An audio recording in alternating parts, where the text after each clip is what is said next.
السلام علیکم ورحمۃ اللہ۔ الحمد للہ وکفا وسلام علی من لا نبی بعد۔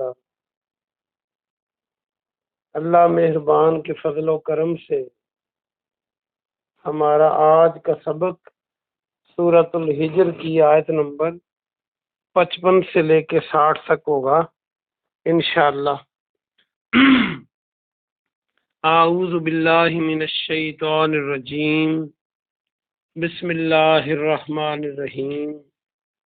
قالوا بشرناک بالحق، قالوا انہوں نے کہا، انہوں نے فرشتوں نے، بشرناک ہم آپ کو خوشخبری دیتے ہیں، بشارت دیتے ہیں،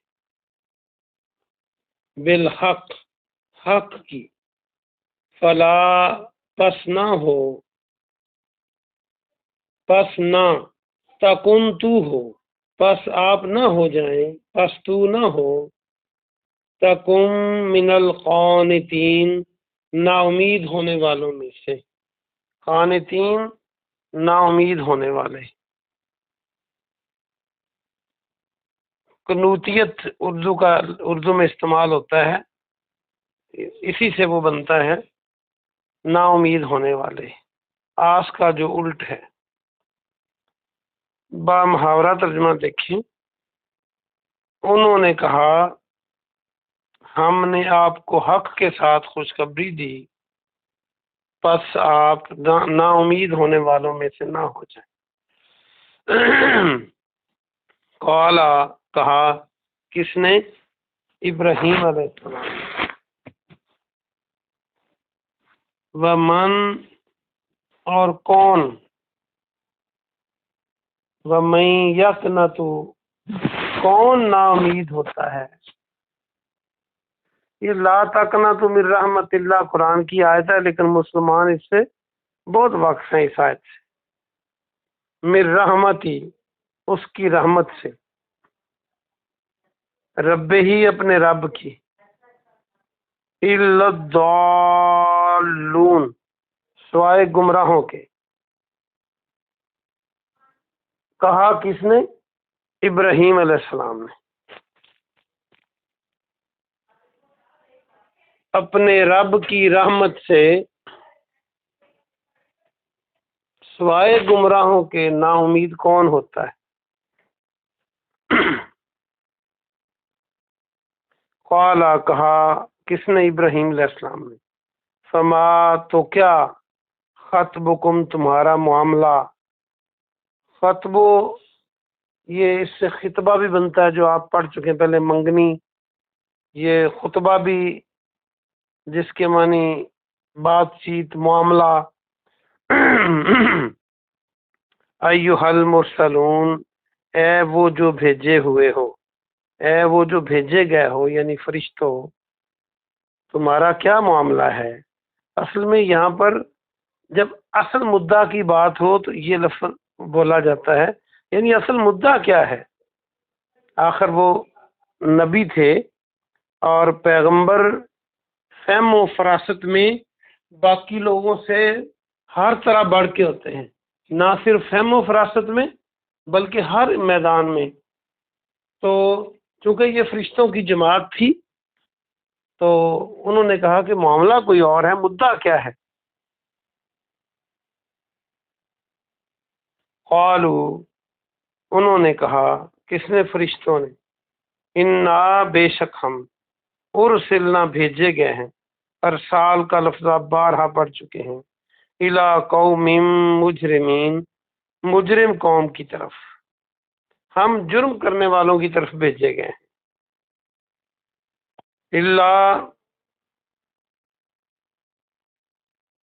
سوائے آل لوط لوط کے گھر والوں کے، انا بے شک ہم، لمنجوہم ہم ان کو ضرور بچا لیں گے، ہم ان کو ضرور بچانے والے ہیں۔ نجات کا لفظ بن سکتا ہے نون جیم الف تے نجات، اس کے اندر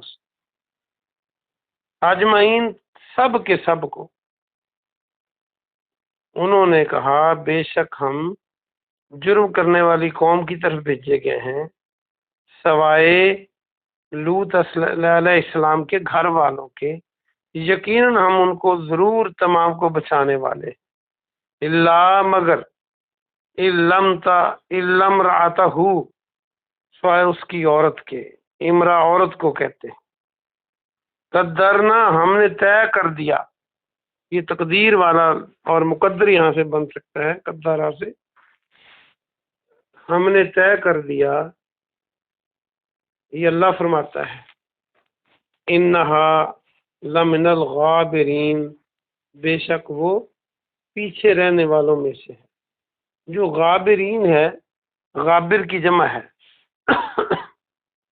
غبرہ جو ہے، غبرہ عربی میں اس دودھ کو کہتے ہیں جو دودھ دوہتے ہوئے تھنوں کے اندر باقی بچ جاتا ہے تھوڑا بہت، تو اسے غبرہ کہتے ہیں۔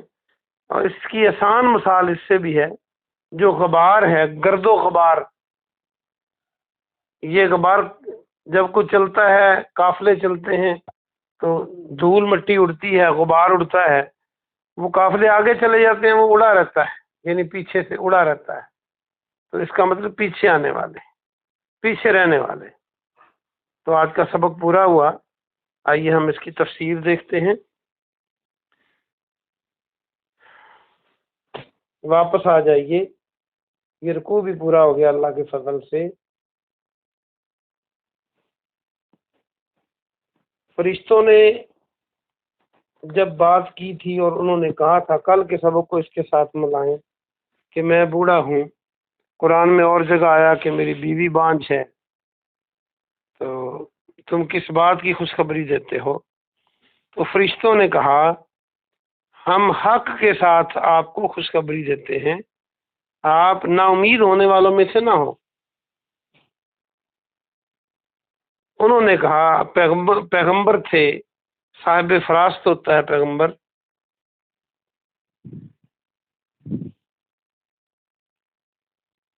انہوں نے کہا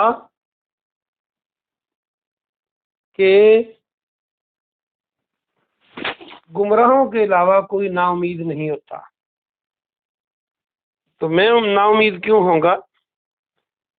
اصل میں وہی بات ہے کہ وہ دو سے زیادہ فرشتے تھے، کل ہم نے بات کی تھی، 3 تھے، کچھ کہتے ہیں 10 تھے، تو ایک جماعت کو دیکھ کر ابراہیم علیہ السلام سمجھ گیا کہ وہ معاملہ اور ہے، خوشخبری دینے کے لیے ایک فرشتہ بھی کافی تھا۔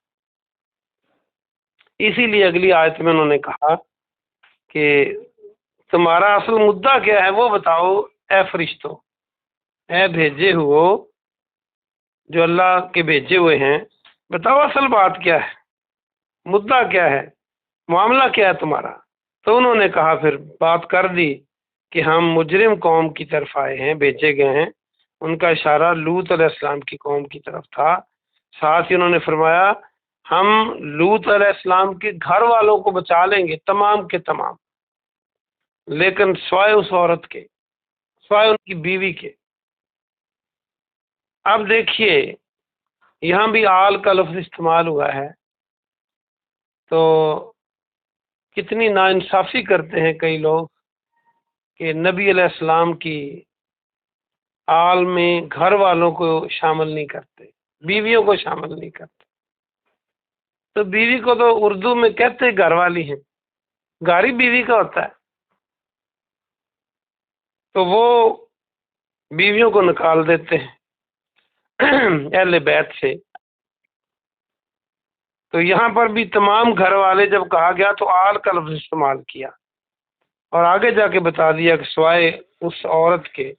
وہ عورت کون تھی؟ وہ آپ کی بیوی تھی۔ اللہ فرماتا ہے ہم نے طے کر دیا ہے، تقدیر اللہ بناتا ہے کہ وہ پیچھے رہنے والوں میں سے ہوگی، اور پیچھے رہنے والے وہی تھے جو لوط علیہ السلام کے مخالف تھے۔ قرآن مقدس میں دوسری جگہ آتا ہے کہ ہم نے پوری بستی میں ایک ہی گھر مسلمانوں کا دیکھا، پایا باقی ساری بستی میں مسلمان نہیں تھے، تو اس گھر میں سے بھی ایک عورت کو جو ان کا ساتھ دیتی تھی وہ پیچھے رہنے والوں میں ہو گئی، اور وہ بھی عذاب کا نشانہ بنی۔ اللہ پاک سے دعا ہے کہ اللہ پاک آپ کو اور مجھے عمل کی توفیق عطا فرمائے۔ سبحان ربک رب العزت عما یصفون وسلام علی المرسلین والحمد للہ رب العالمین۔